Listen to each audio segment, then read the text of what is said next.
देखिए, हम उनका सम्मान करते हैं। उनका जो भी इरादा रहा हो कहने का, हमको उससे कोई मतलब नहीं। लेकिन दुनिया के लोग कह रहे हैं, और साधारणतया ये अर्थ भी लगाया जा सकता है कि दुकान का मतलब होता है खरीद फोक्त। तो वो माफ़ करेंगे, खरीद फोक्त में वो लोग विश्वास करते हैं और यही किया है वो लोग। हम लोग कभी खरीद फोक्त की बात नहीं की है। हमारी दुकान ये नहीं रही है। हम जनता के हित में जब मुख्यमंत्री के रूप में 34 निर्णय लिए थे, उसी को इम्प्लीमेंट कराने के लिए हमने हिंदुस्तानी अवाम मोर्चा सेकुलर का गठन किया और उन्हीं निर्णयों को इम्प्लीमेंट कराने के लिए पार्टी का हम लोग निर्माण कर के काम करते रहे, नीतीश कुमार का समर्थन किया। लेकिन अब पानी नाक से ऊपर चढ़ गया था, यानी जो भी निर्णय हमारे थे उन सब निर्णय को तोड़ मरोड़ करके नीतीश कुमार या तो हाफ हैंडेडली इम्प्लीमेंट किया या तो नहीं किया। इसके लिए हमको जनता का जवाब देना पड़ रहा था। और जनता, हमारे जो कार्यकर्ता लोग हैं, चाहे नेशनल काउंसिल में बैठक किया हो या कोर कमेटी की बैठक किया था, सब में जनता ने हमको इजाज़त दिया कि अब नीतीश कुमार के साथ आपको नहीं रहना है। और ख़ास करके मर्ज करने का जो प्रस्ताव आया था कि पार्टी में मर्ज कर जाइए, तो ये हम लोगों को गवारा नहीं था। इसलिए आज हमारे लोग जब इस्तीफ़ा संतोष कुमार दिए हैं और ये निर्णय हुआ है कि हम किसी पार्टी में मर्ज नहीं करेंगे और हमारी पार्टी इंडिपेंडेंट होकर के काम करेगी, चाहे चुनाव का मामला हो या संघर्ष का मामला हो। और इसके लिए हमारे लोग आज जुबिलियंट हैं, आज फटाका फोड़ रहे हैं कि मांझी जी ने अच्छा निर्णय लिया है। क्या अकेले चुनाव लड़ेंगे सर? अब तो 18 तारीख को जो हम लोग कार्य समिति की बैठक बुलाई है, हम कार्य समिति की बैठक में निर्णय लेंगे कि हम लोगों को क्या करना है। जदयू सर, जदयू ये करे कि हमने तो उनको मुख्यमंत्री बनाया, वो इतना सम्मान दिया, लेकिन फिर भी मांझी जी चले गए, ये अपने आप में समझ से बाहर है हमारे की। हाँ, ज़रूर समझ से बाहर उनको होगी। और हम किसी का खिलाफत नहीं करते हैं। हम राजनीति में सबको सम्मान देने के लिए आए हैं और सम्मान देते हैं। हम नीतीश कुमार को भी सम्मान देते हैं। लेकिन एक ही प्रश्न आप लोगों के माध्यम से पूछते हैं, जब जीतन मांझी 9 महीना बिहार का मुख्यमंत्री रहा, कौन ऐसी गलत काम थी जिसके लिए उन्होंने गैर कानूनी, गैर संवैधानिक कार्य करवा करके हमको बाध्य किए कि साहब हम मुख्यमंत्री नहीं रहे। क्योंकि लेजिस्लेचर पार्टी की बैठक बुलाने का हक होता है लेजिस्लेचर पार्टी के नेता का, और हम नेता थे और हम बैठक बुला चुके थे 19 फरवरी 2015 को। उस बैठक में निर्णय होता, लेकिन कौन ऐसी बात आएगी कि शरद यादव को मिला करके उन्होंने 13 फरवरी को बैठक बुला ली और हाय जल्दीबाजी में उसी में निर्णय उन्होंने ले लिया। तो गलतफहमी तो उन्होंने की है। उनको लगा कि जीतन मांझी ऐसा न करेगा तो दिक्कत होगी, और बात सही है।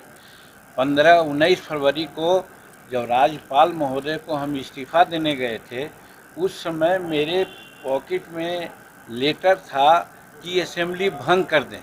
अगर हम में महत्वाकांक्षी होती कि हम और मुख्यमंत्री रहे तो हम 6 महीना तो मुख्यमंत्री रह ही सकते थे। हम कार्यवाहक मुख्यमंत्री के रूप में रहते अगर असेंबली भंग करा देते तो। लेकिन हम भंग नहीं किया, हमने इस्तीफ़ा देना उचित समझा। तो ये जवाब उन लोगों को है। अगर ये कहते हैं तो वो गलत कहते हैं कि कोई महत्वाकांक्षी बात को लेकर के हम चलते हैं। हम जनहित में चलते हैं। जनहित में वादा किया था, हमने किया था कि भाई किसान को 6-5 एकड़ ज़मीन रहने वाले किसान को बिजली माफ़ करो। नीतीश कुमार से कहते रहे, आज तक उन्होंने नहीं किया। जनता हमसे पूछती है कि आप सरकार में हैं, क्यों नहीं माफ़ हुआ। हमने निर्णय लिया था कि बच्चा क्लास से लेकर के एमए क्लास तक के बच्चियों का फीस माफ़ कर देंगे। नीतीश कुमार आज जो डेफिसिट ग्रांट होता है कॉलेज में नहीं दिए हैं, इसलिए बहुत से बच्चियों का रिजल्ट अघोषित हुआ है और उनका प्रमाण पत्र नहीं मिल रहा है। ये सारी बातें हमने निर्णय लिया था कि हम 5 डिसमिल ज़मीन गरीबों को देंगे, खरीद के देंगे, मार्केट रेट से देंगे। हम गरीबों को 1 एकड़ ज़मीन देंगे, खरीद के देंगे, मार्केट रेट से देंगे। नीतीश कुमार कर रहे हैं क्या? ये सब बात न कर रहे हैं। इसीलिए लोगों ने हमसे कहा कि साहब अब आप अगर हैं तो जानबूझ करके नीतीश कुमार से आप मिले हुए हैं, आप अपना वादा को भूल गए हैं। और तीसरी बात, आज देख रहे हैं कि दारू की नीति है, शराब नीति है। शराब नीति ठीक है, लेकिन इम्प्लीमेंटेशन क्या हुआ है? 70% गरीब जो मामूली है, एक आध बोतल या आधा बोतल पीता है, उसको जेल में भरा गया है। क्योंकि उससे पैसा मांगा जाता है, वो पैसा नहीं देता है, इसलिए वो जेल में चला गया है 70% लोग। उसके बाल बच्चे क्या कर रहे हैं उसका फिक्र है नीतीश कुमार जी को। इसके लिए हम कहा है, असेंबली में बोले हैं, पेपर के माध्यम से बोलते रहे, आप लोग ही सब जानते हैं, लेकिन तो सुने नहीं। आज बालू की नीति है, समूचा रोड खराब हो रहा है। जहाँ 20 टन ले जाना है 60 टन ले जा रहे हैं। और वैसा नदी जिसका बेड था अगर 1 फीट गहरा और जिसमें पानी आता था तो खेतों में जाता था, आज वो 3 फीट गड्ढा हो गया। अब 2 फीट भी पानी आएगा तो उसमें नहीं जाएगा।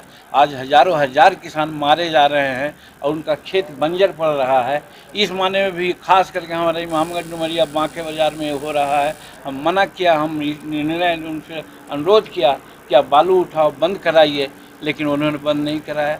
तो आखिर हम भी जनता के लिए किया है, जनहित में किया है, महत्वाकांक्षी के लिए कुछ नहीं किया है। और फिर पुनः दोहराते हैं कि अगर महत्वाकांक्षी जीतन मांझी में रहता तो 19 फरवरी को रिजाइन नहीं करता, वो असेंबली को भंग कर देता। संतोष कुमार ने कल प्रेस कॉन्फ्रेंस रखना है या नहीं रखना है वो डिपेंड करता है नीतीश कुमार पे। कल ललन सिंह कहते हैं उन्होंने तुरंत आप लोगों को महागठबंधन से आउट कर दिया, एक ही बार में कह दिया कि वो चले गए। ये भी आप लोग भूल जाते हैं, अब पता नहीं क्यों भूल जाते हैं, जानबूझ के भुला देते हैं।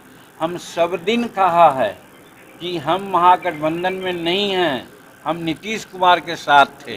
तो नीतीश कुमार के साथ हम हटे हैं, महागठबंधन में रहे या न रहे, ये जो कहता है तो फालतू बात कहता है। हम महागठबंधन में कब थे? हम सब दिन कहा है कि हम महागठबंधन से मतलब नहीं है, हम नीतीश कुमार के साथ हैं। ये खुल करके बोले हैं, आप लोग इतना जल्दी भूल क्यों जाते हैं? विपक्षी एकता पर आपके निकलने का असर पड़ेगा क्या सर? अब वो सब आगे की बात है, हेतु हेतु मजबूत की बात मैं नहीं करता हूँ, भविष्य के घर में है। 23 के बाद आप लोग देखिएगा।